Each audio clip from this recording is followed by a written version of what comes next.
Hi friends, तर आज मी तुम्हाला दाखवणार आहे मुंबई स्पेशल गाड्यावर मिळतो तसा गरमागरम वडापाव कसा बनवायचा ते। तर अगदी सोप्या पद्धतीने मी तुम्हाला घरच्या घरी गरमागरम वडापाव बनवून दाखवणार आहे। त्यासाठी व्हिडिओ पूर्ण बघा, अजिबात व्हिडिओ स्किप करू नका। तर वडापाव बनवण्यासाठी इथे मी मोठ्या आकाराचे 5 बटाटे छान असं उकडून घेतलेत। त्यानंतर त्यावरची साल काढून घेतली आहे बघा। मी बटाटे उकडताना बटाट्याचे 2 काप करून घेतले होते आणि त्यानंतर बटाटे उकडायला ठेवली होती। छान बटाट्यावरची साल काढून घेतली। आता मी हा काट्याचा चम्मच आहे माझ्याकडे, त्या चमच्याने मी हा बटाटा छान असा मॅश करून घेते। तुमच्याकडे जर मॅशर असेल तर तुम्ही त्याने मॅश करा किंवा हाताने छान असा बारीक कुस्करून घेतला तरी चालेल। तर बघू शकता अशा पद्धतीने इथं मी सगळा बटाटा छान असा बारीक मॅश करून घेतलेला आहे। आता आपल्याला वडापाव बनवण्यासाठी जी आपण वड्यासाठीची जी भाजी लागते म्हणजे जे वाटण लागतं त्या वाटणाची तयारी करूया। तर इथं वाटण करण्यासाठी मी 7 ते 8 हिरव्या मिरच्या, त्यासोबत थोडीशी हिरवी कोथिंबीर, थोडासा कढीपत्ता, थोडा पुदिना, 7 ते 8 लसणाच्या पाकळ्या, थोडा आल्याचा तुकडा आणि त्यासोबतच थोडेसे अख्खे धणे सुद्धा घेतलेले आहेत। अख्खे धणे घातल्यामुळे काय होतं, वडापावला मस्त अशी टेस्ट येते बघा, त्यामुळे मी इथं धणे सुद्धा घातलेत। आता हे सगळं आपल्याला एका मिक्सरच्या भांड्यामध्ये काढून आपल्याला याचं छानसं वाटण करून घ्यायचे। इथे वाटण करून घेताना अगदीच बारीक करून घ्यायची काही गरज नाही, अगदी थोडंसं ओबडधोबड असं याला फिरवून घ्यायचं। तर तुम्ही बघू शकता अशा पद्धतीने इथे मी याचं वाटण करून घेतलं। आता बटाट्याची भाजी बनवण्यासाठी इथे मी गॅसवरती कढई गरम करायला ठेवली आहे। कढई छान अशी गरम झाली की यामध्ये मी 2 पळी तेल टाकून घेणार आहे। तेल छान असं गरम झालं की यामध्ये मी 1 चमचा मोहरी आणि 1 चमचा जिरे घालून घेणार आहे। पहिल्यांदा आपल्याला जिरे मोहरी छान अशी तडतडून घ्यायची आहे। इथं मी कढीपत्ता अजिबात वापरत नाही, कारण ऑलरेडी आपण वाटण करताना कढीपत्ता घातलाय, त्यामुळे मी इथं घालत नाही। तुम्हाला हवं असेल तर तुम्ही इथं सुद्धा कढीपत्ता घालू शकता। तर तुम्ही बघू शकता इथं मी जिरे मोहरी छान तडतडलेत। आता यामध्ये आपलं जे हिरवं वाटण आहे ते वाटण मी यामध्ये घालून घेणार।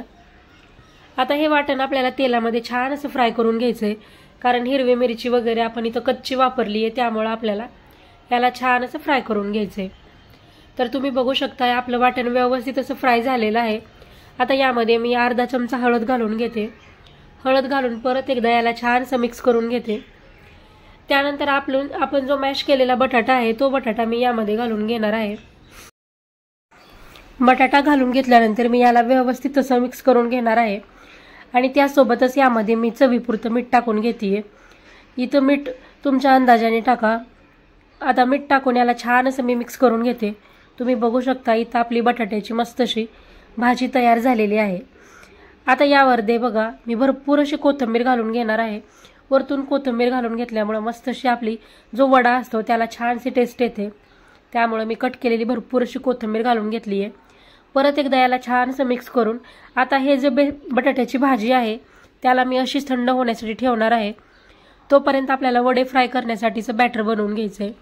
बॅटर बनवून घेण्यासाठी इथं मी साधारणतः 1 वाटी इतकं बेसन घेतलेलं आहे।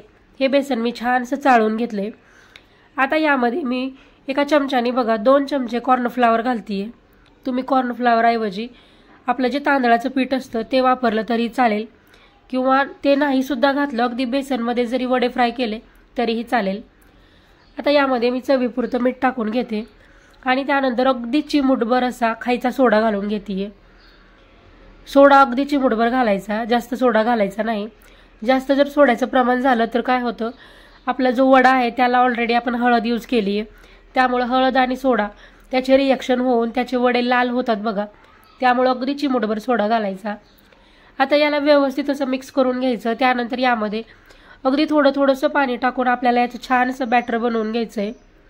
तुम्ही बघू शकता यामध्ये मी जास्त पाणी घालत नाही, थोडंसं पाणी टाकून बॅटर बनवतीये, कारण एकदम जर जास्त पाणी घातलं तर काय होतं, आपल्या बेसनच्या गुठळ्या होतात, त्यामुळे थोडंसं पाणी घालून बॅटर बनवून घ्यायचं।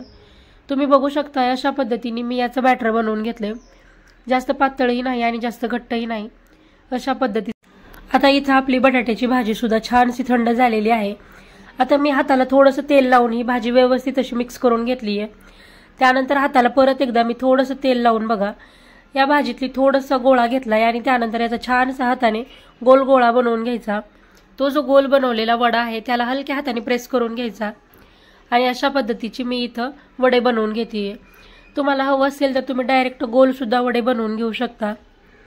पण काय होतं, शक्यतो तुम्ही गाड्यावर जर वडापाव खात असेल तर तुम्ही बघू शकता थोडासा म्हणजे चपटा वडा असतो, त्यामुळे इथं गोल वडा करून हलक्या हाताने मी प्रेस करून अशा पद्धतीचे इथं वडे बनवून घेतलेले आहेत.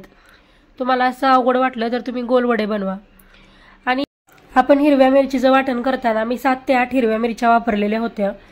तुम्हाला जर जास्त तिखट वाटत असेल तर तुम्ही इथं तिखटाचं प्रमाण तुमच्या आवडीनुसार कमी जास्त करू शकता. आता वडापाव सोबत खाण्यासाठी इथे मी मिरच्या घेतल्यात बघा.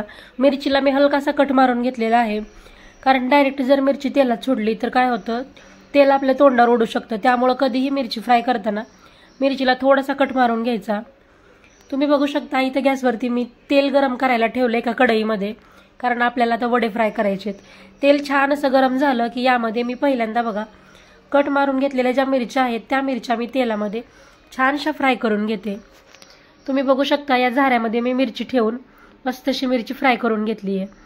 आता वडे फ्राय करण्यासाठी मी बेसनचं बॅटर घेतले. त्या बॅटरमध्ये आपण जो बनवून घेतलेला वडा आहे तो मी हलक्या हाताने त्या बेसनच्या बॅटरमध्ये डिप करून घेते आणि तो वडा मी या तेलामध्ये सोडून घेते.